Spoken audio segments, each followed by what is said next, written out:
The Edmonton Oilers are returning their entire defensive group from last year's Stanley Cup final run for this upcoming season. On today's show, an explainer of who's going to play with who and why.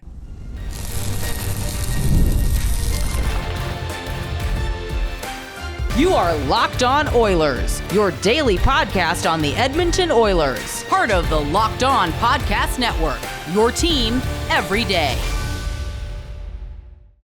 Hello, everyone, and welcome to this Tuesday edition of Locked On Oilers. I am your host, Nick Zararis. This upcoming October will be my fourth season as a host on the Locked On Podcast Network, and I want to thank everyone that is making Locked On Oilers their first listen of the day. Locked On Oilers is a part of the Locked On Podcast Network where we've got your team covered every single day. And today's show, we are talking all things Oilers defense. Yesterday, on Monday's episode, we talked about their forward group, who I think should play with who, why I think certain guys will over or underperform their career averages. And today's show is a bit more straightforward and simple. We know the 7 or 8 defensemen the Oilers are going to have at their disposal, at least to start this season, and what that means for the lineup, who would play with who, what makes sense for who to play with who, and even more beneficially, we have a decent track record or sample size for a lot of these combinations to operate from. So we're going to start today's show talking about why having less turnover is so positive, what the final decision will ultimately come down to. Our second segment, we'll talk about the pairs that I would like to see put together based on their previous track record. And then in our final segment, we'll tie it all together, what it means to have a group that looks like this. So to start things out, continuity is extremely valuable in professional sports. When you have an established core for an extended period of time, it really enables for a strong environment. And I talk about this all the time on Locked On Oilers. My everydayers have heard me talk about this for a year and a half now. You can have an extremely wide range of outcomes, ranging from winning the Stanley Cup to picking first overall. The better your team is, the more consistent you are, the better your infrastructure, the smaller the range of that outcomes, and the closer it's going to be to winning the Stanley Cup. That is your goal. You want to have a similar core year over year. You want to have continuity. You want to keep your quality players. You want to find ways to improve where you can. And based on that, give yourself as many chances as you can to win a Stanley Cup. I often cite how long it takes organizations to break through from when they acquire their first piece. For Tampa Bay, it was more than 10 years they win their first Stanley Cup after drafting Steven Stamkos. For the Colorado Avalanche, it was 8 years after drafting Nathan MacKinnon. For the Vegas Golden Knights, 7 years after their initial season, their entry into the NHL. The Florida Panthers took 3-4 kicks at the can of making the playoffs consistently before they broke through. They drafted Sasha Barkov last decade. So that's the perspective that's required. And look, I'm not here to say that the Oilers are going to win the Stanley Cup next year or the year after that, because that would be in line with that 10, 11-year window we're talking about as far as Stamkos, Barkov, maybe Nathan MacKinnon a little bit faster. But it's to give you perspective, because your goal as a general manager is to build a core. You want to have 5 or 6 guys that you orient the rest of the team around. Generally, you're going to have a superstar forward or 2, generally 2 if you're going to win the whole thing, not just be a contender. You are going to have an elite number 1 defenseman who can at least be a fringe Norris candidate. You are going to have an upper half of the NHL goalie, and then one more fringe star player. If you're a luxury, if you're a quality team, if you're a really deep team, maybe you have 3 star forwards the way Florida does, where you have Barkov, Tkachuk, and Sam Reinhart, or Colorado when they had McKinnon, Rantanen, and Landeskog, or Vegas with Stone, Eichel. I don't know who you would say was their 3rd best star forward, but they had Alex Pietrangelo. He would qualify as a star. The point being, the Oilers have their core guys. You have McDavid, you have Draisaitl, you have Bouchard, you have Ekholm, you have Zach Hyman. Those are their 5 guys. Now, I don't think Zach Hyman gets to that Sam Reinhart level, but they're pretty good. Ekholm and Bouchard. Bouchard is a fringe Norris guy, and Ekholm is one of the 5 best defensive defensemen in the world when he's healthy. We'll talk about it more in our second segment, why I think they will, at least to start the year, go back to Ekholm and Bouchard. But this group has the benefit of bringing back everybody from last year. They even have the benefit of bringing back their 7th and 8th defensemen from last year, depending which one you think of, Ty Emberson or Troy Stecher, and Josh Brown. Granted, we don't want to see Josh Brown playing for the Oilers. That would be a bad situation if the Oilers are playing their 8th or 9th best defenseman in the organization. But this position group will come down to which guy do the Oilers prioritize? Do they want to give Ty Emberson runway to try and stick as a regular NHLer and maybe cut costs, get a little bit younger, get a new building block? And look, that's not to say Emberson is going to jump into the top 4. He's going to be a special defensive player, but he had pretty good underlying numbers last year in his first real taste of NHL action on a good team that had expectations. That's not to say he was infallible or perfect, but I think there's more upside potential there than Stecher, who's been a bit of a journeyman. And that's not to say Stetcher's bad. I think Stecher is the ideal 7th defenseman for today's game. I think you want to see these types of guys who have puck skills, who can skate, thrown into that spot duty, because those traits are more transitives. They are more likely to lead to success because they are conducive with the type of situations you're going to be in. If you're a third pair spot guy, you're more often than not going to be getting bad zone starts. You're going to be starting in your own zone, or you're going to be out there against other teams' better players because they're trying to avoid your better players. And it creates a give and take situation. And look, I think the Oilers have quite a beneficial situation here for Emberson to walk into, where, yes, it would have been nice if he got regular playoff experience last year, but because they signed John Klingberg in season, it pushed Emberson out. You saw Josh Brown get into that first playoff game against the Kings. It went so poorly, he did not return to the lineup again. But when you think about it in the big picture, there is an argument for Stecher based on what we have seen. And Stecher has a decent sample size of playing with Darnell Nurse and getting good results, which is something that the Oilers have prioritized over the last 2 years or so, is getting a partner for Nurse that can really bring out the best in his game. And as we'll address in our next segment, Nurse is extremely volatile. He makes decisions that are extremely aggressive. He can string his partner out. He can string himself out and put himself in a position where he's not going to be able to recover and not be able to make a play. So building off of that, and what this decision will ultimately come down to, is Kris Knoblauch's preference for experience versus upside. I think Emberson is probably just a third pair guy. And look, there's nothing wrong with that. You can make a really nice NHL career out of being a 6th or 5th defenseman on a good team. And I think Emberson, by virtue of not putting up a lot of counting stats, will not command a lot of money after his current contract expires. And you ideally get to lock him up and keep building the defense out from there. And again, you're orienting this defense around Ekholm-Bouchard, around Darnell Nurse, because those guys are under contract for an extended period of time. Jake Walman and Mattias Ekholm, they're both free agents after this upcoming season. So there's a real question to be asked there. Brett Kulak played some of the best hockey of his life last year and played the most hockey of his life last year. And it puts you in an interesting position where if you're Kris Knoblauch, if you're feeling adventurous, you can try things out. Who's to say they don't go to Jake Walman and Ekholm-Bouchard in end-of-game situations the way I wanted to? Who's to say we don't see a revisit of the Bouchard-Brett Kulak pair that was the best defensive pair in hockey through the first 3 rounds of the postseason? The Oilers have options. That's one of the benefits of having continuity, is the simple fact that you have guys who have played with each other, so you have a baseline understanding of what's already worked. So then your goal is, how far can we push this envelope? How much better can we make this team? How much more can we get out of player X or player Y? And that's where it becomes a fun chess match. But speaking of chess match, finding fits for each other, coming up next on today's edition of Locked On Oilers, I'm going to tell you what I think 3 defensive pairs should be for next year's team and why, right after this. The NFL season is here, and FanDuel is making sure you're ready for kickoff with a can't-miss offer. Right now, new FanDuel customers can bet just $5, and if your bet wins, you'll get $300 in bonus bets to use on the FanDuel app.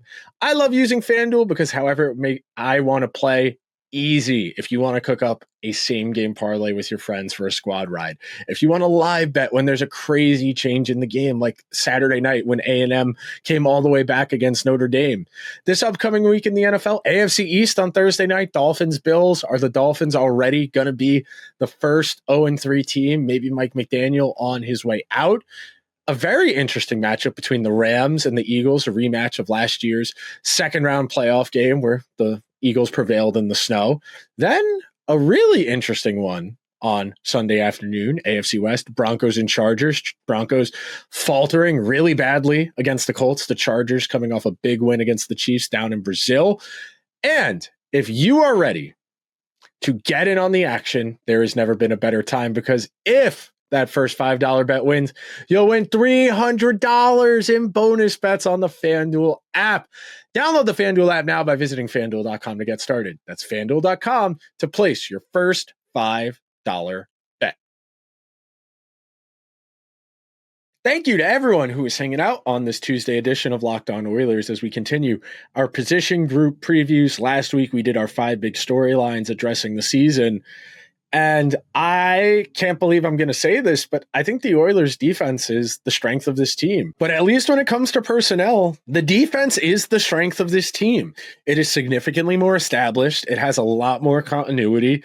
And this is a veteran-laden group. I mean, there's a world where if the Oilers say Ty Emberson is going to rotate in, he won't be an 82-game guy. We prefer to have Troy Stecher. We don't want to lose Stecher on waivers. And look, that will create issues. Emberson needs to play. But at the same time, if they roll with 6 veteran defensemen who all have, at least 5-6 years of experience at this point, you're putting yourself in a really advantageous position. I think the fact that you have 3 seasons of Ekholm and Bouchard of statistical data to point to is that being one of the best defensive pairs in the entire NHL. I think the fact you had 115, 120 minutes of Darnell Nurse and Jake Walman at the end of last regular season with really strong underlying numbers is a good indicator of that pair's possibilities. And then Brett Kulak and Ty Emberson had really solid numbers as well. Stecher and Darnell Nurse had decent numbers. Kulak and Darnell Nurse had decent numbers. So the Oilers have several permutations of defense they can go through. And look, I would be remiss if I did not revisit one of my real talking points of the first month of the season last year. If you'll recall, Darnell Nurse was pretty banged up coming out of the playoffs last year, going into 24-25, only played the final 2 preseason games, was an abject disaster to start the regular season last year. And I spent a lot of October on this show pounding the desk saying they got to break up Nurse. They got to break up Bouchard and Ekholm, and Bouchard's got to play with Nurse. He's got to drag him. He's got to carry him, because Nurse was actively sinking them that first month. And look, I'll give Nurse credit. He turned it around as the season went along. And as a brief aside, before we get into the pairs, I think Darnell Nurse has a lot of physical ability. I think he's big. I think he skates well. He has plus puck handling skills for a defenseman. I think his overconfidence in his own abilities often leads him into trouble. I think his proclivity for leaving structure to try and throw a hit or to chase the puck leads to breakdowns. I think the fact he often ends up on the same side of his partner behind the net, leaving the net front open, is a testament to his willingness to break structure to try and make a play. And the Oilers have made their bet. This guy is going to be on the team as long as he would like to be because of his full no movement clause. Now, if you had a truth serum, if you had a lie detector and you could ask Stan Bowman about getting rid of Nurse and freeing up that cap space, there's not a question in my mind the Oilers would do it. $9.25 million is a 50 to 70 point defenseman in today's NHL. That's Charlie McAvoy money. That's Adam Fox money. And Darnell Nurse hit free agency at the absolute best time. It was restricted free agency, of course, but having that career high in one of the best career seasons he's had in terms of points in that funky all Canada season put Ken Holland in a really awkward situation. And because of that, he overpaid and it put the Oilers in an awkward place where now Bouchard is clearly their best defenseman, but Nurse makes $9.25 million and Nurse has the long-term financial commitment, which was really clearly important to him. You have to deal with the fact you have a defenseman who is extremely volatile, who has the capacity to play good hockey, but often makes mental mistakes and doesn't play good hockey as often as he probably should. So with that in mind, I will lay out a very simple recipe for you. Ekholm and Bouchard stay together. They had almost 1,000 minutes of 5-on-5 last year. It's 60% of the scoring chances, 59 of the shots on goal, 53% of the goals, 59% of the expected goals, and 58% of the high danger chances. Their on-ice shooting percentage a little low at 7%. Their on-ice save percentage 8.99. So if that's to bounce towards where the numbers are, and look, it's no guarantee as a real quick aside, Ekholm was not good in the second half of last season. We can just objectively say that. Even before he got the serious injury that knocked him out until the Western Conference Final, that first pair struggled really badly. I have the numbers here for you. From January 1st through the end of the regular season, Mattias Ekholm, the Oilers, had 39% of the goals in those minutes. Now, some of that, 875 save percentage, 5.59 shooting percentage. So some of that should bounce back the other way, closer to 50-50. But at the same time, they were having a hard time in those minutes. And Ekholm, even after he came back from injury, did not look great in the Western Conference Final against Dallas or in the Stanley Cup Final against Florida. And look, hardest possible environment to come back into, especially when you consider the fact that this guy's coming off of a lower body injury that's going to affect his mobility. This is somebody who is not the most fleet of foot skater, somebody who largely makes their plays through positioning and hockey IQ. If you don't have the physical capacity to get where you need to be a positioning-based defenseman, it makes your job a lot harder. And look, the further and further he gets from that surgery, the better in theory he should be. I think to start at least, you will see Ekholm and Bouchard together the way we have for much of the last 2-3 seasons. After that, I think, being that you traded a first-round pick to get him, you're going to play Jake Walman with Nurse. Their underlying numbers and their actual numbers were great. They had 61% of the scoring chances, 62% of the shots on goal, 80% of the goals, 62% of the goal expected goals, 58% of the high danger chances, a 12.12 shooting percentage, and then a 948 save. Now, look, I understand that on that shooting percentage, on that save percentage, there's going to be regression here. They will not have 80% of the goal share again. But being that their underlying numbers were all almost 60%, even if they have a 60% goal share in their minutes, those are going to be pretty good numbers. A 60% goal share is pretty comparable to what Bouchard and Ekholm have over the last 3 years. If Jake Walman is able to coax that good of performance out of Darnell Nurse for a season, the Oilers are going to have a really good top four. And that, by proxy, means you're going to have either Kulak with Emberson or Stetcher. I think based on the results you had last year, where Emberson and Kulak had 50% of the scoring chances, 50% of the shots, 52% of the expected goals, 54% of the high danger chances, I think that's more than a good enough sample. I think if the Oilers choose to go with Stetcher, that tells you they understand that, hey, we're getting a little bit older. We need to save money where we can.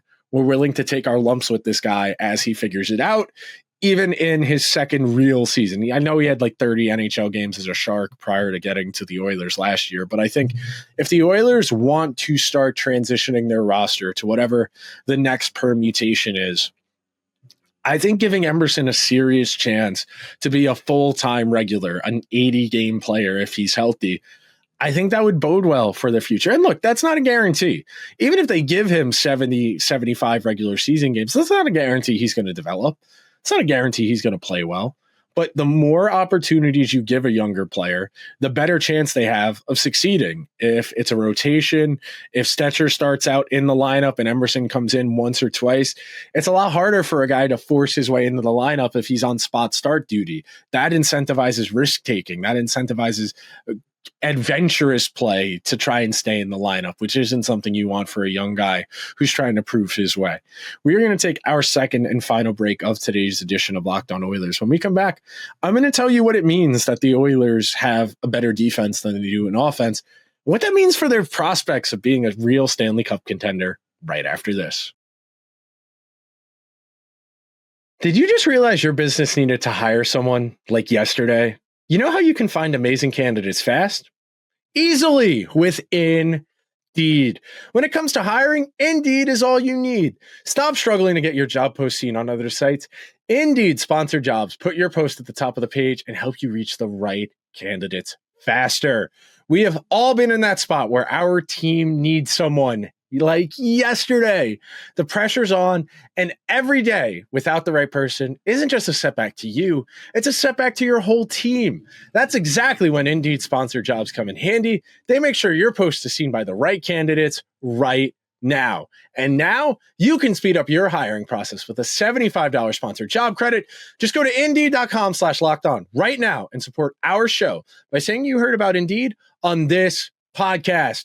Terms and conditions apply. Hiring Indeed is all you need. Thank you to everyone who is hanging out on this Tuesday edition of Locked On Oilers as we are walking through this Oilers defense, which I make no bones about. This is the strength of the team. You have significant NHL experience up and down this lineup. Everybody other than Ty Emberson has some decent NHL playoff experience under their belt now.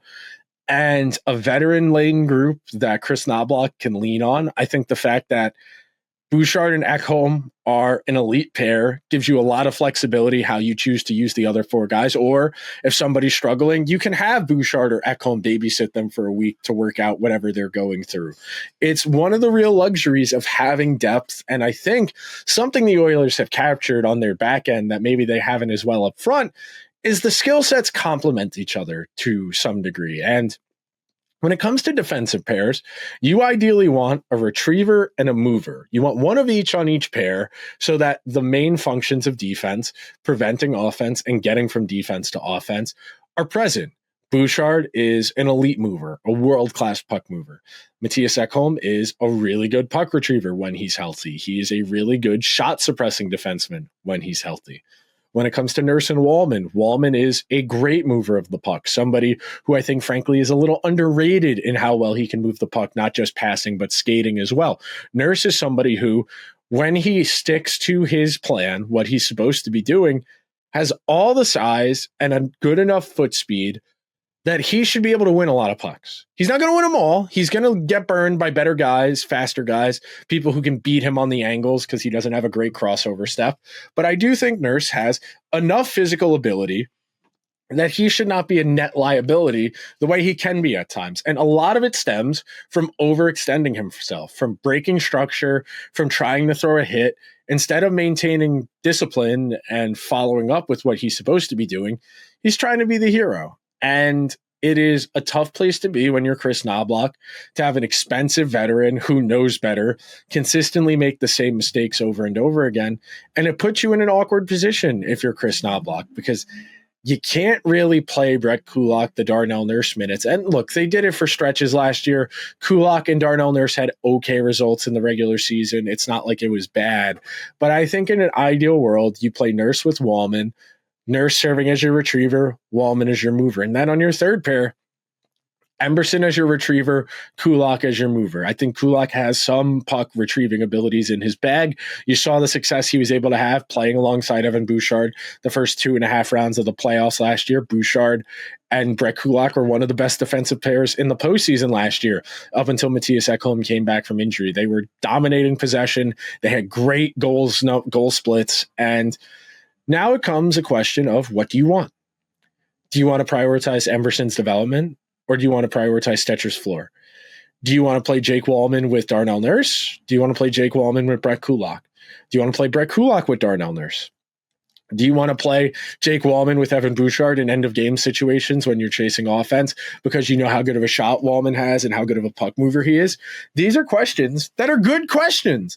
That's the massive difference in this conversation from what we've been talking about with this forward group, where you don't know what you're getting from Ike Howard or Mangiapane or Matthew Savoie or David Tomasek or Curtis Lazar. Those range of outcomes are a lot bigger. But the Oilers, by virtue of having an experienced group, a group the coach has coached before, their range of outcomes is smaller. Now, the defense does have questions. How healthy is Mattias Ekholm? How good can he be after the injury he had coming at age 35? Is he going to play his way into another contract with the Oilers? What does this version of Darnell Nurse look like? Is he going to be the version of Darnell Nurse we saw from December through March? Or is he going to be the Darnell Nurse we saw in October and November and June and May? Is Jake Walman going to emerge as an eventual Mattias Ekholm replacement? Somebody that the coaching staff and the organization feels can play top pair minutes, can kill penalties, and really be trusted in every situation? Can Ty Emberson play his way into a spot over Troy Stecher?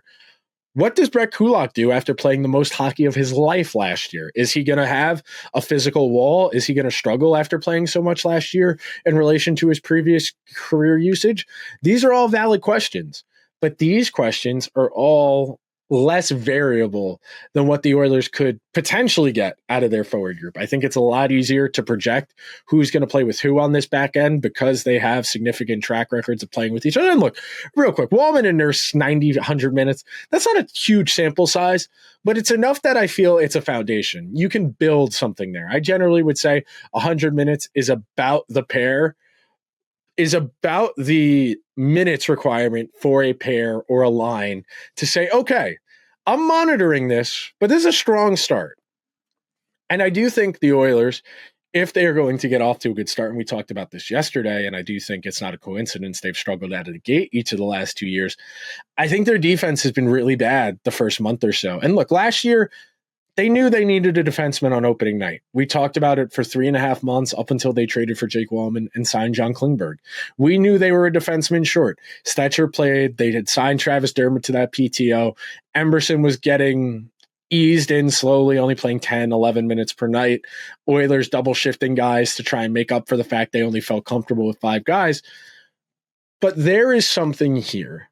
There is a permutation of 6 guys within this 7 that is good enough to win the Stanley Cup. And I genuinely mean that. I think even with as much variance as Nurse has, as agonizingly frustrating as Darnell Nurse can be when he's at his worst, if he plays with the discipline that he's capable of, he can be a second pair guy. Now, look, that's going to ask a lot of Jake Walman to spend a whole season on his offside carrying a partner who has holes in his game.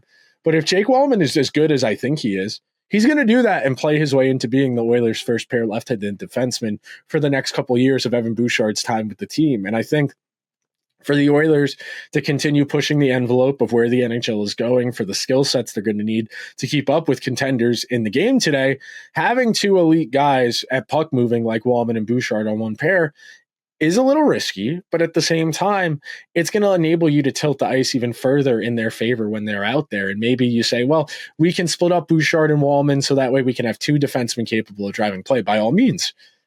But we know how good the multiplier effect is when you play Bouchard with McDavid. So what if you gave them another great puck mover in addition to just Bouchard? But that will do it for today's edition of Locked On Oilers. If you could be so kind, please subscribe to the show wherever you get your podcasts.